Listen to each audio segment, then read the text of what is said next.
What up, what up, what up, what up, everybody? Welcome to another episode of Let's Ask Paul, the podcast where you can ask me, Paul Abernathy, anything you want on the National Electrical Code and, of course, all things electrically related. Thanks for joining us on the podcast. Hopefully, this is not the first time you've listened to one of my podcasts. I have over 1,000 plus episodes on all different topics about the National Electrical Code. They're available on all of your popular podcast listening platforms like Apple Podcasts, Google Podcasts, Deezer, Spreaker, iHeartRadio, Spotify, and you can even listen on our free mobile app as well. If you go to our website, Fast Track System, that's Fast Tracks, T-R-A-X, system.com, go to the navigation and look under the info tab, and you will actually see a link to our free mobile app. Now, it's not available in the app stores. Don't go looking in the Google App Store or the iPhone store. No, we don't get into all that garbage. We're not going to load anything on your phone. All we're doing is loading a link to our web-based mobile app. That way it runs clean and quick. It doesn't bog down your phone, and it easily allows us to change things in real time, so you always get the latest and greatest things from our mobile app. You can listen to the podcasts there. You can join our blog. You can watch Coffee Hour from there. You can go to Fast Track's Tube from there. There's many things. There's a lot of calculators on there. It's free. Doesn't cost you anything. Okay. We won't spam you or send you stuff. And again, it's just a great way to gain additional knowledge, and it's a great way to have it in your pocket. And in case you need it, you just whip it out. Boom, you got a lot of resources right there. So we encourage you to check it out. It's free over on fasttracksystem.com.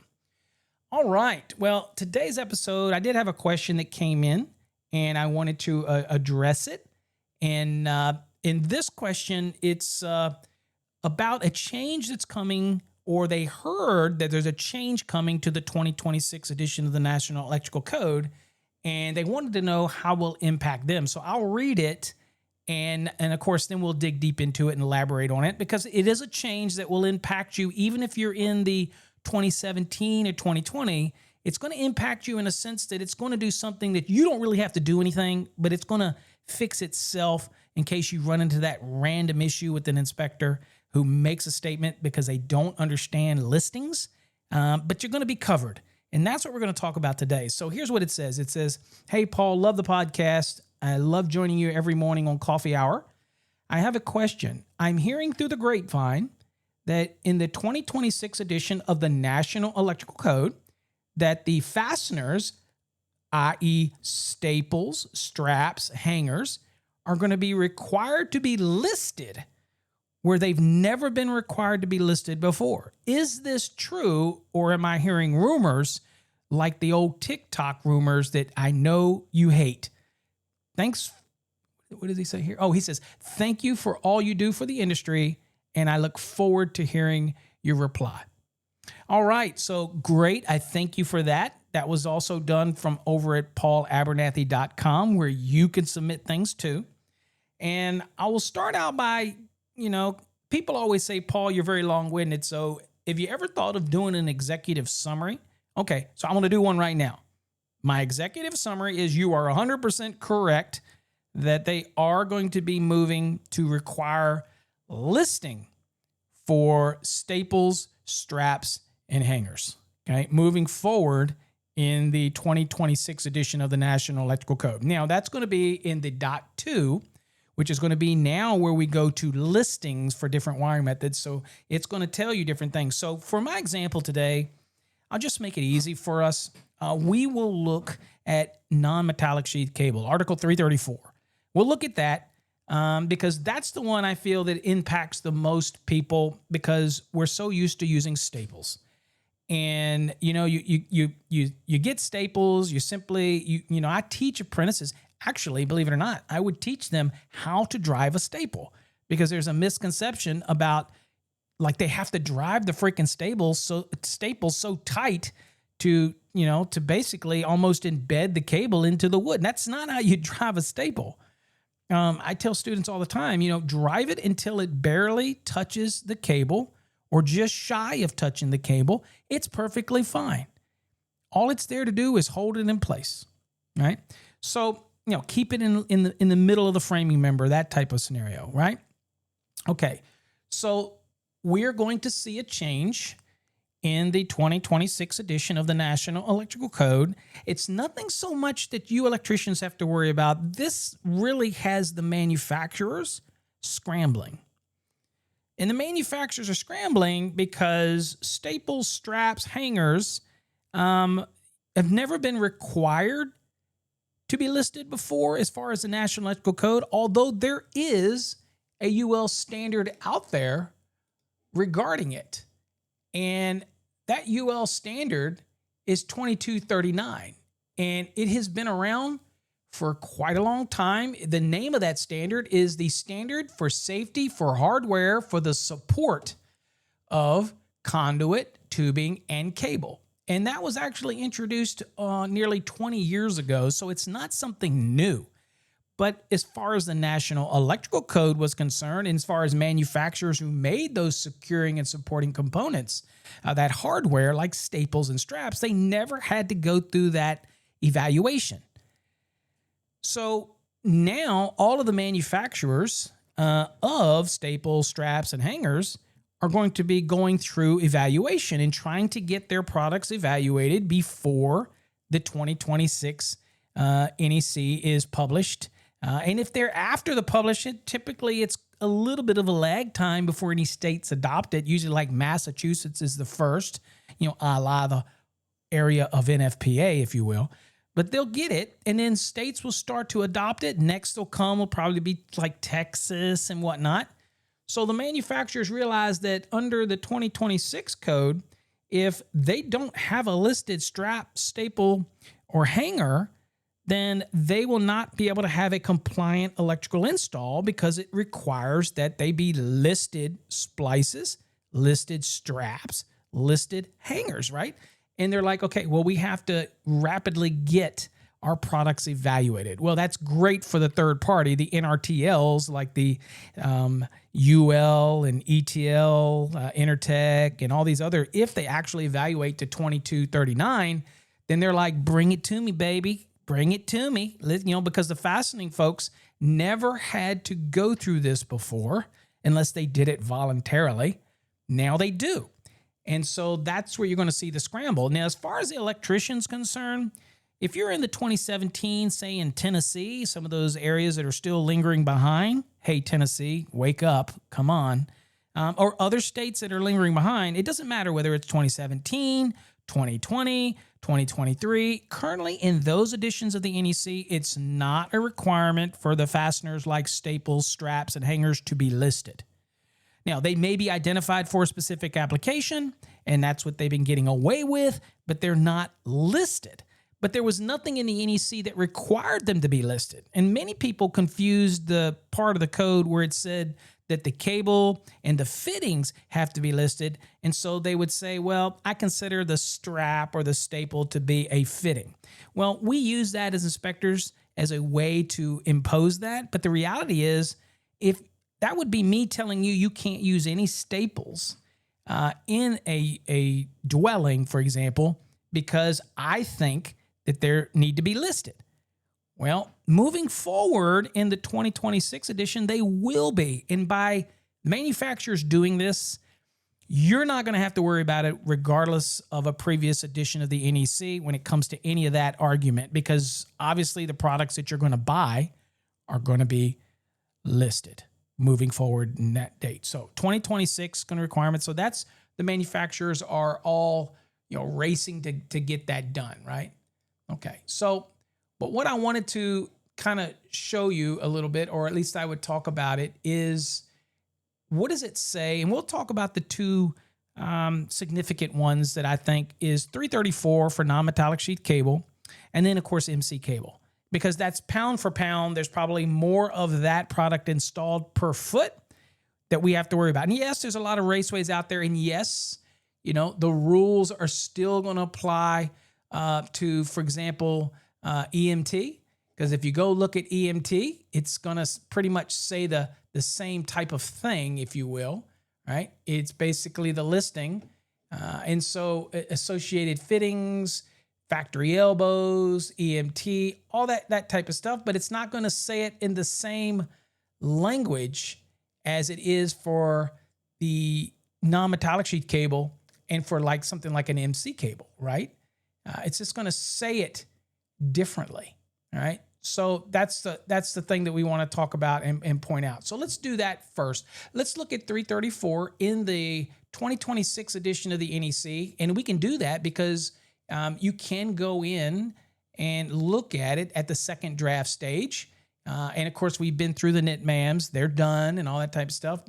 And so we can go look at it. So first thing we want to look at is that .2, okay, so 334.2 is going to be the listing requirements section now.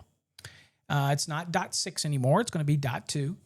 And what it says here is it says listing. Now, one of the things that I will tell you is that everything goes through what we call a public input, and then the community, people get to look at it and see what was done, whatever the code panel accepted.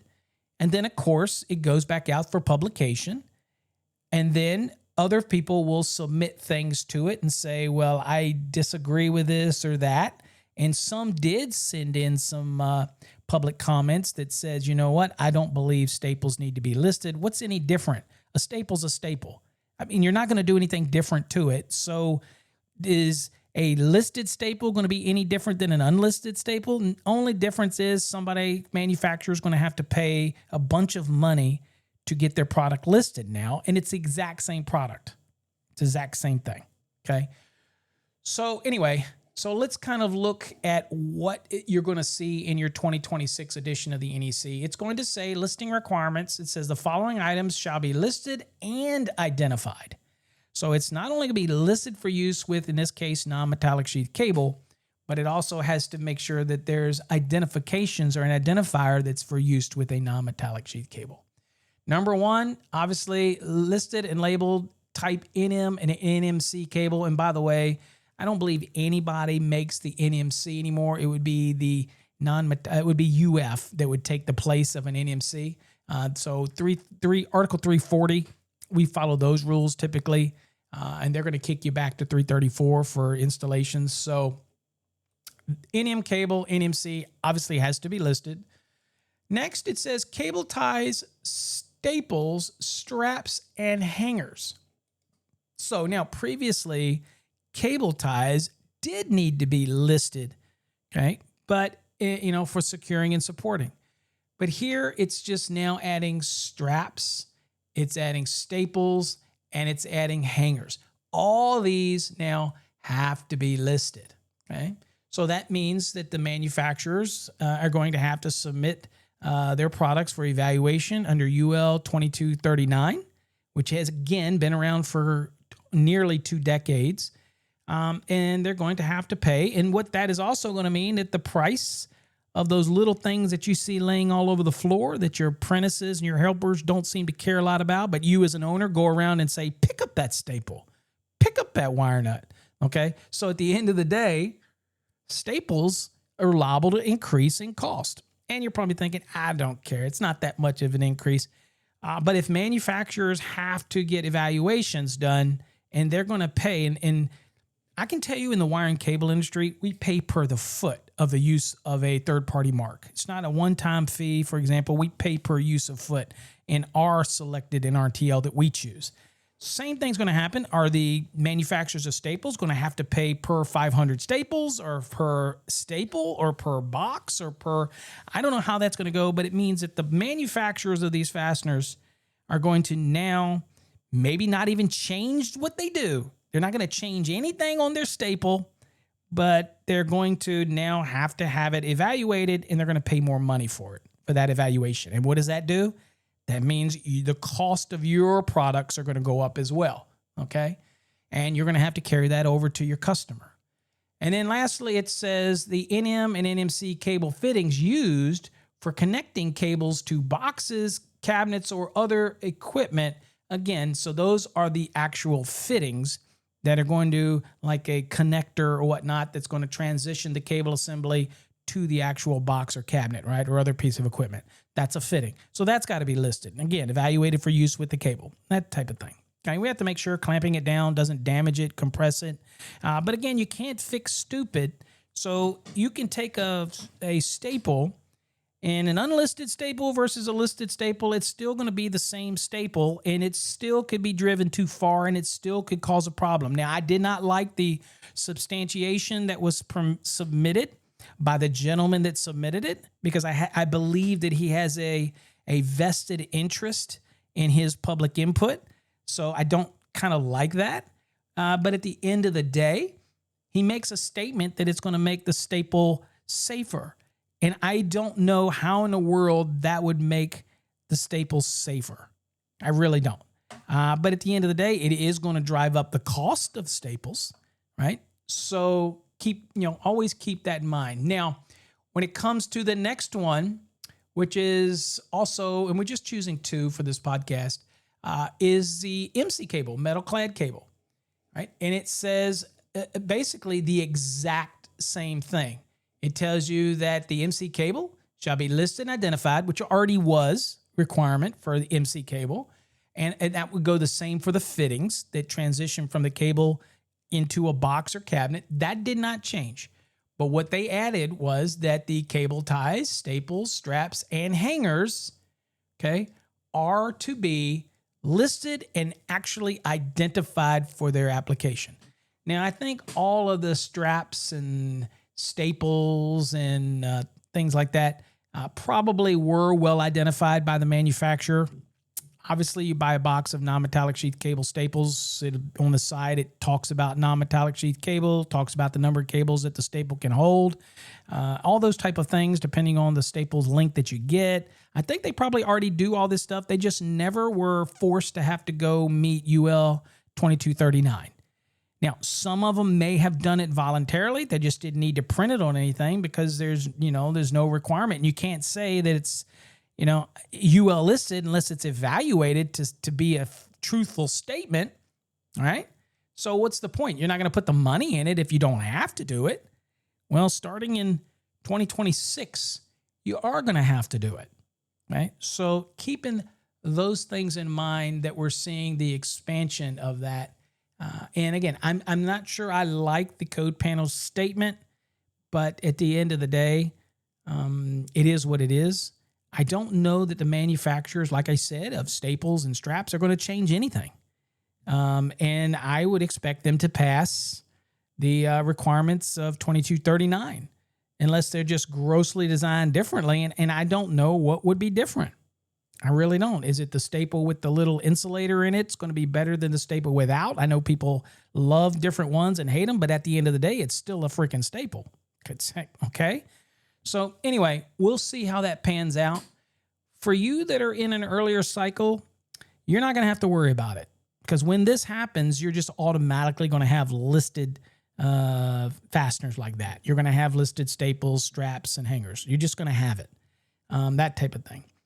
All right, so hopefully that explains that out a little bit. That's what you got coming for the 2026 when it comes to that. So get ready for it.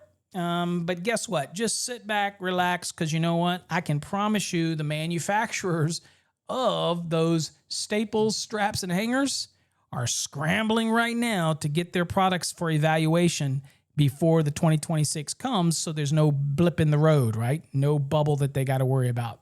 Make sense? All right, folks. All right, that's it. That's all I got on this episode. Hope to catch you next time. Thanks for joining me. Remember, if you have any questions that you want to submit over at paulabernathy.com, please do so. And I'm more than happy to answer them either in an email or, if selected, on an upcoming podcast just like today's. Take care. God bless.